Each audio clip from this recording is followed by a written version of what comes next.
நாராயணம் நமஸ்கிருத்யம் நரம் சைவ நரோத்தமம் தேவீம் சரஸ்வதிம் வியாசம் ததோ ஜெயமுதீரயேத்.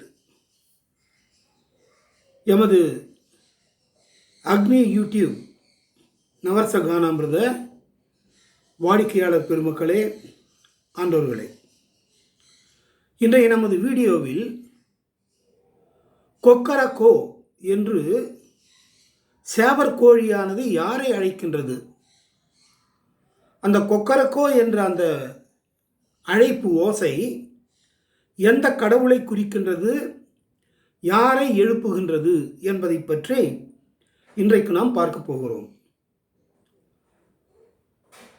பொதுவாக கொக்கரக்கோ என்ற அந்த வார்த்தையானது முருகப்பெருமானை குறிப்பது. அதாவது முருகப்பெருமான் தேவ கணங்களின் படைத்தளபதி. அவருக்கும் சூரபன்மன் என்ற அரசனுக்கும் மிகப்பெரிய போர் நடைபெற்றது என்றும், அப்படி நடைபெற்ற போரிலே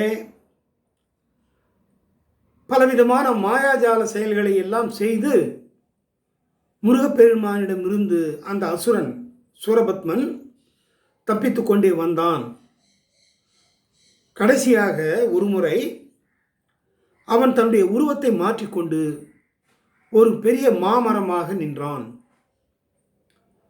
தன்னுடைய அந்த ஞான திருஷ்டியினாலே இந்த மாமரமாக நிற்பவன்தான் சூரபத்மன் என்று அறிந்து கொண்ட முருகப்பெருமான் தன்னுடைய கையிலே இருந்த அந்த வேலாயுதத்தை கொண்டு அந்த மாமரத்தின் மீது எரிந்து மாமரமாக நின்ற அந்த பத்மாசுரன் சூரபத்மனை அழித்தார் என்று சிவபுராணங்களிலே பல இடங்களில் கூறப்படுகின்றது.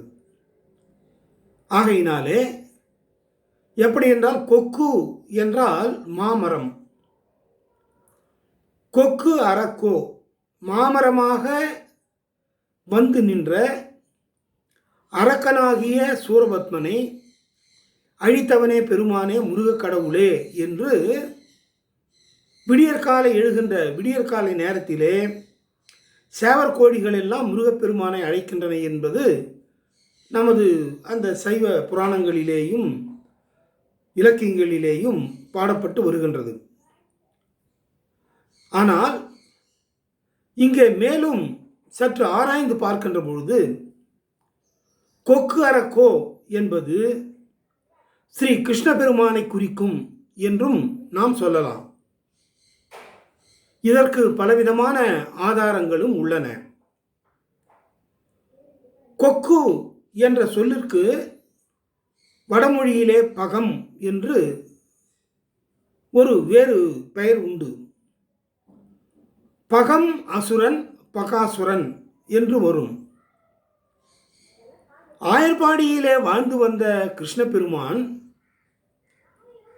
அவ்வாறு அவர் வாழ்ந்து வந்த பொழுது கம்சனாலே பற்பல அரக்கர்கள் அந்த பெருமானுடைய கதையை முடித்து விட வேண்டும், கிருஷ்ணனை அழித்து விட வேண்டும் என்று கம்சன் அனுப்பி வைத்தான்.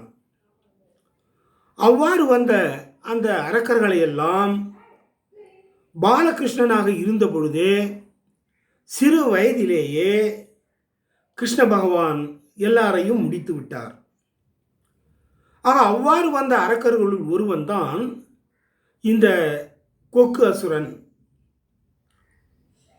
இந்த கொக்கு அரசனை பற்றி திருப்பாவையிலே ஆண்டாள் நாச்சியார் பாடுகின்ற பொழுது புள்ளின் வாய் கீண்டானை என்று ஒரு அற்புதமான தொடரை பயன்படுத்தி இந்த பகாசுர வதத்தை, கொக்கு அசுரனுடைய வதத்தை குறிப்பிடுகிறார் ஆண்டாள் நாச்சியார். புள்ளின் வாய் கீண்டானை என்பது புல்லாகிய கொக்கு என்ற பறவை, அந்த பறவையை குறிப்பிடுகின்ற வேறு சொல் பகம். ஆகையினாலே இங்கே பகாசுர வதத்தை ஆண்டாள் நாச்சியார் குறிப்பிடுகிறார். இந்த கொக்கினுடைய வாயை பார்த்தால், அழகினை பார்த்தால் அது நுனியிலே மிகவும் குறுகி போய் கூரிய முனை உடையதாக இருக்கும். அதற்கு பிறகு அப்படியே வளர்ந்து கொண்டு வந்து அந்த வாய்ப்பகுதியிலே வருவது அகன்று இருக்கும். அந்த பகாசுரன் என்ற அசுரன் மிகப்பெரிய ஒரு கொக்கு வடிவமாக தன்னை மாற்றிக்கொண்டு அந்த கோகுலத்துக்குள்ளே புகுந்தான். அப்படி புகுந்தவன் விளையாடி கொண்டிருந்த அந்த கிருஷ்ணனை, பாலகிருஷ்ணனை, ஒரு கொக்கானது எப்படி தனக்கு உரிய இரைகளாகிய மீன், அந்த நண்டு, தவளை போன்றவற்றை எல்லாம் கவ்வி பிடித்து விழுங்கி விடுகிறதோ, அதை போல அந்த கண்ணனை தான் விழுங்கிவிட வேண்டும் என்பதற்காக மிகப்பெரிய கொக்காக உருமாறி வந்தான். அதை பார்த்த எல்லோரும் பயந்து ஓடிப்போனார்கள். இவ்வளவு பெரிய கொக்கை நாம் இதுவரை பார்த்ததில்லையே என்று அவரவர்கள் பயந்து கொண்டு ஓட்டம் ஓட்டமாக ஓடினார்கள். அங்கே பாலகிருஷ்ணன் விளையாடி கொண்டிருந்தான். அப்படி விளையாடி கொண்டிருந்தவன் முன்னே இந்த கொக்கு சென்ற பொழுது உடனே அந்த கண்ணபெருமான் கிருஷ்ணர் வந்திருப்பவன் அசுரன் என்றும் தன்னை அழிப்பதற்காக தான் வருகிறான் என்றும் புரிந்து கொண்டார். ஆகையினாலே மலை போன்ற பெரிய உருவத்தை உடையதாக வந்த அந்த பகாசுரன் கொக்கு புல் அதனுடைய குகை, மலை குகை போன்ற வாயை அப்படியே திரண்டு கொண்டு வந்தது. ஆனால் அந்த பகாசுரனுடைய தாக்குதலிலே இருந்து லாவகமாக தப்பிக்கொண்ட பெருமான் என்ன செய்தார்? ஒரு பக்கம் ஒளிந்து நின்று அந்த கொக்கு திரும்பிய உடனே அதனுடைய அந்த கூர்மையான பகுதியை தன்னுடைய கைகளாலே இறுக்கமாக பற்றி கொண்டார். பற்றி கொண்டு அதனுடைய அந்த அலகினை, வாயினை சரியாக பிளந்து எடுத்து அப்படியே 2 கூறுகளாக ஆக்கி அதை கிள்ளி அழித்து ஒழித்தார். இந்த பகம் என்கின்ற கொக்கினுடைய அந்த வடிவத்தை சங்ககால புலவர் ஒருவர் பாடுகின்ற பொழுது பழம்படு பனையின் கிழங்கு பிளந்தன்ன பவள கூர்வாய் செங்கல் நாராய் என்று அழைக்கின்றார். அந்த நாரை என்பதுதான் கொக்கு. அப்படி வந்த அந்த கொக்காசுரனை பனம் பழம் என்று கேள்விப்பட்டிருக்கிறோம். அதுவும் அந்த கொக்கினுடைய வாயும் அலகும் பார்ப்பதற்கு ஒன்று போலவே இருக்கும். பனம் கிழங்கை உண்ண விரும்புகின்றவர்கள் என்ன செய்வார்கள்? அந்த கிழங்கினை எடுத்து மேல் பகுதியிலே இருந்து அதை சரியாக பிடித்து இழுத்தால் அது அப்படியே 2ஆக பிளந்து கொள்ளும். அதன் பிறகு அதிலே இருக்கின்ற நார் முதலியவற்றையெல்லாம் நீக்கிவிட்டு உண்பார்கள். அந்த காலத்திலே இந்த பனங்கிழங்கையும் ஒரு உணவாக உட்கொண்டிருக்கிறார்கள். ஆக பழம்படு பனையின் கிழங்கு, அந்த பனங்கிழங்கினுடைய வாயை போன்ற காட்சியினை உடையதாக இருக்கின்ற இது கொக்கு என்று அந்த புலவர் பாடியிருக்கிறார். அதற்கு ஏற்றவாறு இங்கே ஆண்டாள் நாச்சியாரும் புள்ளின் வாய் கீண்டானை, புல்லாகிய வந்த பறவையாக வந்த கொக்காசுரனுடைய அந்த வாயினை கீண்டான், அந்த பனங்கிழங்கை எடுத்து பிரித்து உரிப்பதைப் போல 2 கூறுகளாகி எரிந்து விட்டான் என்ற இந்த பாசுரத்திலே குறிப்பிடுகிறார் ஆண்டாள் நாச்சியார்.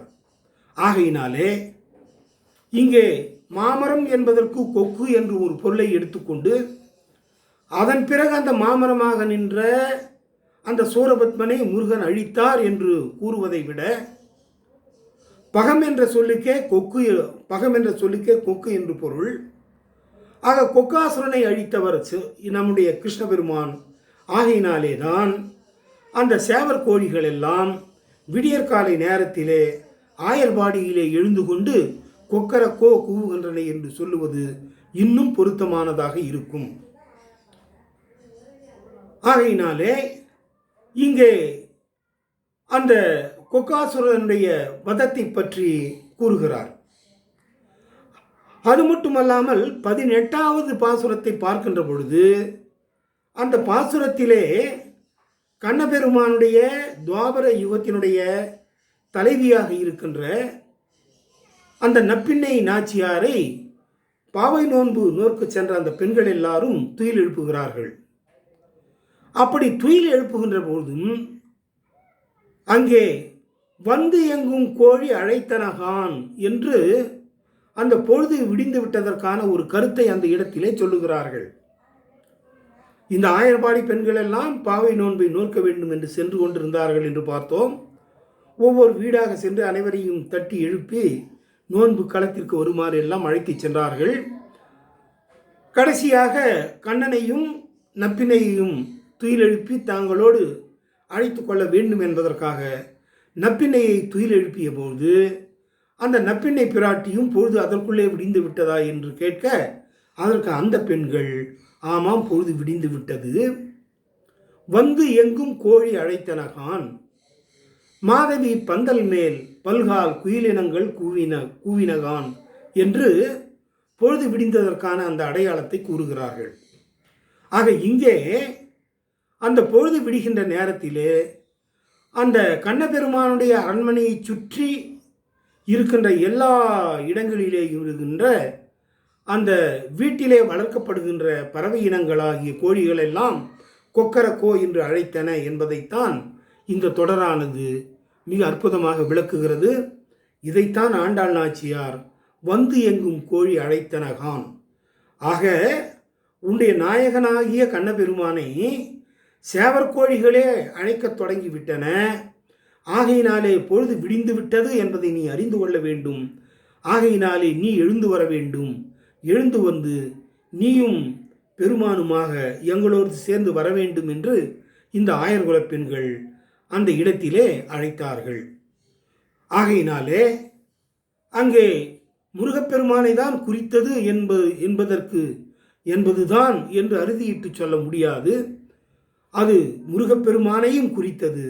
அதே நேரத்திலே இங்கே இந்த சான்றுகளை எல்லாம் வைத்து பார்க்கின்ற பொழுது இங்கே அந்த சேவற்கோழிகள் எல்லாம் கொக்கரக்கோ என்று கூவுவது கண்ணபெருமானை கிருஷ்ணனை துயில் எழுப்புவதற்காக இவை அப்படி கொக்கரக்கோ என்று கூவுகின்றன என்று நாம் பொருள் கொள்வதிலே எந்த விதமான தவறும் இல்லை. மாறாக மிகவும் சிறப்புடைய ஒரு சொற்பிரயோகமாக ஒரு அர்த்தத்தை தருகின்ற தொடராக நாம் அதை எடுத்துக்கொள்ளலாம்.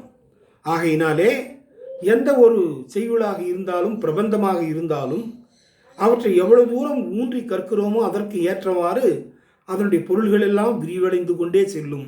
ஆனால் அவை எல்லாமே நமது சனாதன தர்மமாகிய இந்து தர்மத்திற்கு இந்து சமயத்திற்கு உட்பட்டவையாக இருக்க வேண்டும். ஆகையினால் கொக்கரக்கோ என்பது முருகனையும் குறிக்கின்றது, மேலும் இங்கே கண்ணபெருமானையும் குறிக்கின்றது என்று நாம் எடுத்துக்கொண்டு இரண்டு கடவுளர்களையுமே அந்த அக்னியாகிய அந்த பறவை கூட்டங்கள் கூட பொழுது விடிந்து விட்டது என்பதை உணர்த்துவதற்காக அழைக்கின்றன என்று நாம் எடுத்துக்கொள்ள வேண்டும். ஆக இந்த எமது வீடியோ ஒரு புதுமையான கருத்தை, ஒரு ஆய்வுக்குரிய கருத்தை வெளியிடுவதாக அமைந்திருக்கின்றது. ஆகையினாலே இப்படிப்பட்ட பல ஆய்வு கருத்துக்களை, அற்புதமான கருத்துக்களை எல்லாம் எடுத்து உரைக்கின்ற நமது இந்த peru.arike7 என்று டைப் செய்தால் வருகின்ற அக்னி நவரச கானாமிர்தம் யூடியூப் சேனலை நீங்கள் சப்ஸ்கிரைப் செய்து கொள்ள வேண்டும். ஒருவேளை நீங்கள் சப்ஸ்கிரைப் செய்து விட்டிருந்தால் உங்களுடைய உற்றார் உறவினர்களுக்கு இதை எடுத்து சொல்லி இந்த புனிதமான கைங்கரியத்திலே உங்களை ஈடுபடுத்திக் கொள்வதோடு அவர்களையும் ஈடுபடுத்த வேண்டும் என்று கனிவன்புடன் கேட்டுக்கொள்ளுகின்றேன். கிருஷ்ணாய வாசுதேவாய தேவகி நந்தனாய ச நந்தகோபகுமாராய கோவிந்தாய நமோ நமக.